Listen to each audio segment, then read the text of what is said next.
Before I start, I would like to note that the title to this video doesn't say the C word. The I in that word is actually an L, and I have to do this because YouTube is stupid. If you mention anything like the C word, then YouTube's like, oh my god, this video is all about that. We gotta flag it. Don't show it to any... Granted, this movie does kind of center around it, but it's not like I'm teaching people how to make it in their basements, YouTube. Well, good luck arguing that in court. Anyway, so clearly I can't say the C word in this video. And no, I'm not talking about the 4-letter C word. Yeah, talk about another f***ing experience for the mystery gang. A f***ing crying left, right, center. I'm f***ing in my little pants. Obviously, I'm talking about the substance C word. So I'll be calling this movie Flour Bear. Not flour like the flour that's near my nipple. Baking flour. You know, because baking flour, it kind of looks like... I'm sorry, I couldn't hear that. Could you repeat that? So yeah, Flour Bear. Wasn't a huge fan of this one, to be honest. After watching it, I looked up the Rotten Tomato score, and I was kind of astonished. Why is it so high? Did we watch the same movie? Maybe everybody else watching this was actually, you know, snorting some flour. Are my lines good enough? Before they watched Flour Bear. Obviously, with a movie like this, you expect something pretty dumb, right? I expected something super silly, outrageous, and funny, with some gore here and there. And while there are a couple moments here and there that I did enjoy, for the majority of the runtime, this was my face. Now I am become death, the destroyer of worlds. Which really sucks because I sat my wife down and recorded our reaction to it. I thought there might be a lot of ridiculous moments that could be pretty funny to see us react to. Unfortunately, that wasn't the case. Just take a look for yourself. Ooh! I would show more, but I mean, my wife did fall asleep at the end. There's that, I guess. How do you fall asleep to a movie about a drug-fueled bear that goes around killing people? That sounds like it should be a great time, right? Maybe this has to do with the fact that this movie was written by someone who wrote one other movie before. And that movie being Babysitter Killer Queen, which I haven't seen and will never see. I get killed first. That's some post-Jordan Peele era horror movie progress. You're my killer of the night. This movie was directed by Elizabeth Banks. You might know her from The Hunger Games, maybe some other comedy movie out there. She also directed the abominable Charlie's Angels remake. I was planning on making a video on that someday. You might get it, who knows. Of course not. She also directed movie 43, which is one of the most ridiculous movies I've ever seen in my life. I also might review that someday. You know, it's my thing. And Pitch Perfect 2. I guess if you compare Flour Bear to her other movies, then yeah, Flour Bear looks great. Approved. Really good movie for Elizabeth Banks. Although I haven't seen Pitch Perfect 2, so who knows? Maybe that's a masterpiece. I don't know. The weirdest part about this movie is that it's based on true events. When I learned that, I was intrigued as hell. Holy shit, a drug-fueled bear went around killing people? That's crazy. I'm sad to report that that never happened. The events that happened in real life aren't very exciting, but they are kind of funny. Basically, this drug trafficker named Andrew Thornton II fell out of the sky and landed on a driveway in Knoxville, Tennessee, with $15 million worth of flour strapped to his body. Sometime later, a black bear started chowing down on more than 70 pounds of flour that had also fallen from Thornton's airplane. And guess what happened to the bear? It died of an overdose. That's it. What? I would like to take a quick moment to thank today's sponsor, War Thunder. War Thunder is the most comprehensive vehicle combat game ever made. If you're a history buff and you like planes and tanks, this game is perfect for you. You can play with more than 2,000 tanks, planes, helicopters, and ships in dynamic combined arms PvP battles. Every vehicle is incredibly detailed and modeled down to their individual components, offering a highly immersive combat experience.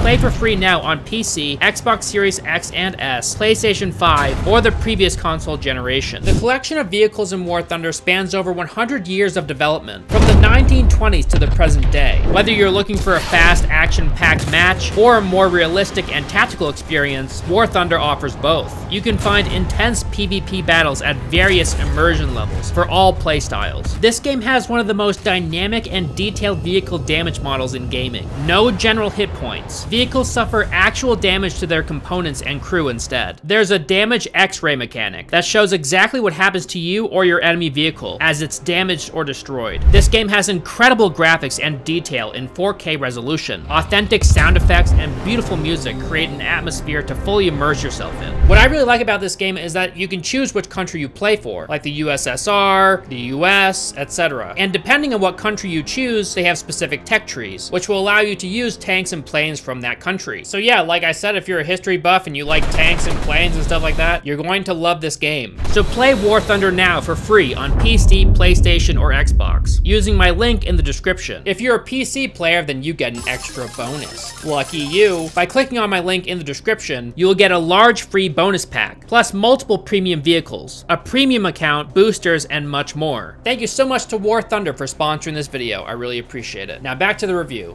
This movie starts by showing us an actor that I'm familiar with. His name is Christopher Hivju. This is what he looks like. If you've seen Game of Thrones, then you might recognize him as Tormund Giantsbane. He kind of fell from grace, huh? I'm happy he's getting work, alright. From killing giants in one of the most popular TV shows ever released, to now getting bested by a drug-fueled bear in a mediocre to bad movie. Jesus. In this movie, he plays a guy named Olaf. And guess what his wife's name is? Elsa. The Frozen names? How creative. Wait, what am I looking at right now? Why are you hanging off the earth like a bat? Whatever, doesn't matter. This is what happens to her in like the first 5 minutes of the movie.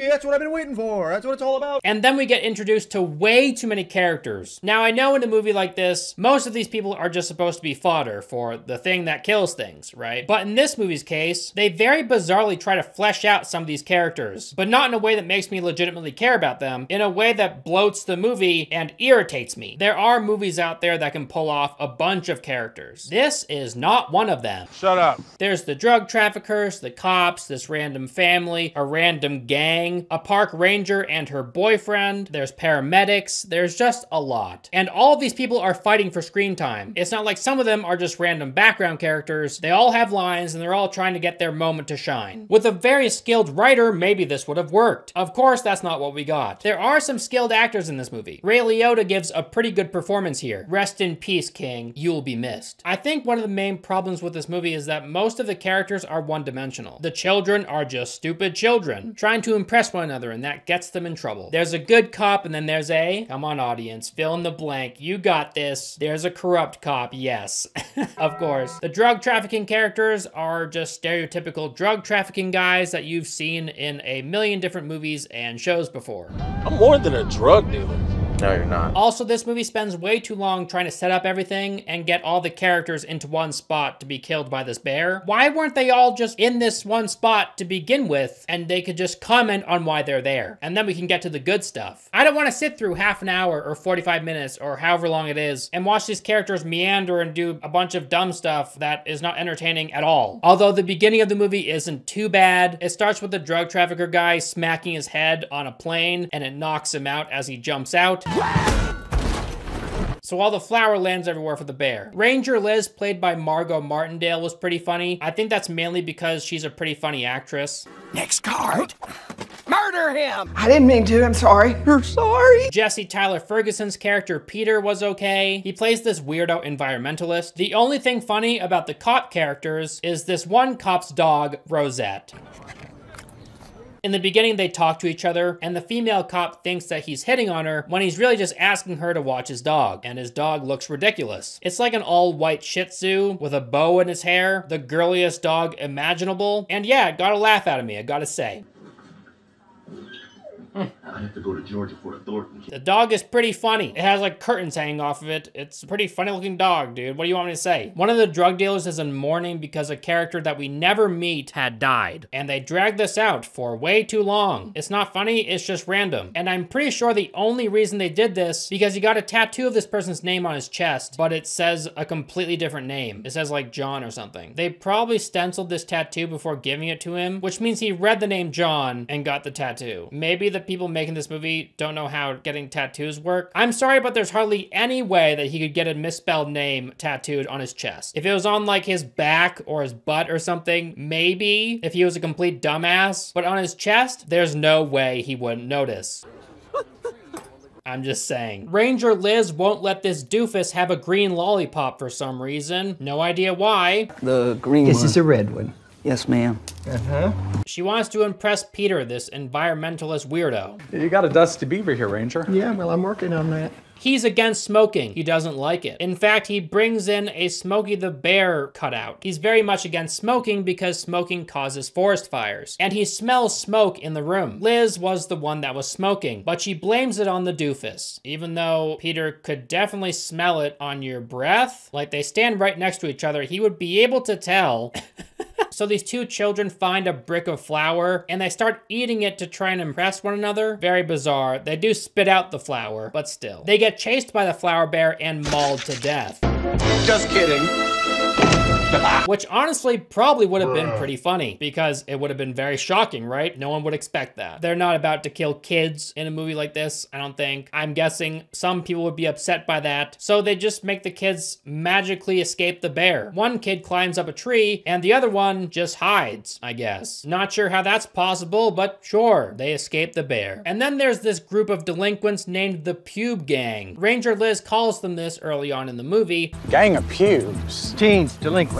But the real name of the gang is the Duchamp, and they're very dangerous. Fuck is this? You can tell because all these guys face off against one drug dealer and they all get their asses kicked, and it's not funny at all. The drug dealer finds a brick of flour on them, and he forces one of them to show him where they found it. You could remove 80% of the dialogue in this movie and get the same exact movie. Where's this energy coming from, bud? The theme of the movie would remain untouched, which is probably why my wife and I found it so boring, because we were pretty positive that what these characters were saying didn't matter. So obviously in a movie like this, they should say a lot less or there should be a lot of jokes put in, right? There are some jokes in this movie, but most of them, like 99% of them, don't land. The scenes when the bear is chasing and killing people, those are fun, but there aren't that many throughout this movie. Basically the idea is the bear is an addict and it goes where the flour is. If you put the flour over here, it's gonna go over there. If you have flour on you, it's going to attack you. And they do play around with that idea a little bit in this movie. There's one scene in particular that I liked a lot. It was when the paramedics showed up. They encountered the bear and tried to escape, and the bear chasing the ambulance is pretty hilarious because holy shit, this thing is fast. There is one part in this sequence that I found kind of stupid. One of the paramedics is using a stethoscope and the other paramedic is trying to get their attention, but they can't hear them because they have a stethoscope on. This is not how it works at all. Is this a noise canceling stethoscope? It sure doesn't look like one, and I'm pretty sure those don't exist. Maybe they do, who knows, but yeah, these aren't them. There's this online comedian that made his acting debut in this movie. His name is Scott Seiss. And yeah, his acting's pretty good. I find his videos hilarious, so it was cool seeing him in this movie. No, we're co-workers. What do you think this is, Fast and Furious 10, $10 an hour? The editing in this movie is pretty bad, to be honest. Just watch this scene play out. Well, you know what? Lizards are good listeners, bud. Did they only have 2 takes to use or something? Why does this look so bad? The CGI for the bear wasn't the best, but it wasn't the worst. It was serviceable. I thought it was fine. I used to be super picky about CGI, but then I started to realize how much that stuff costs. And if you want good CGI, you need a lot of money. So when I see mediocre CGI in a movie like this, I'm a little more forgiving. There's this whole debacle near the end of the movie when the good cop is standing on the roof of a gazebo and he's confronted by the drug dealers. The cop has their big bag of flour and he doesn't want to give it back to the drug dealers. This scene is boring aside from one joke, and it's only funny because it came out of nowhere and surprised me. Basically, the cop shoots the drug dealer and he hits his hand and he shoots off 2 fingers, but they're not next to each other. And one of the Duchamps comments on this and it's pretty funny. How do you take those 2 fingers off? They're not even next to each other. That's so stupid. When the bear arrives, it decides to take a nap on top of the character Eddie. This is the same character that was a blubbering mess in the beginning, crying about something that nobody cares about. So he deserved this. He then has a very strange line about how he knows it's a female because his face is right next to its vagina. The bear is a girl. Oh, how do you know that? Because its vagina is on my ear.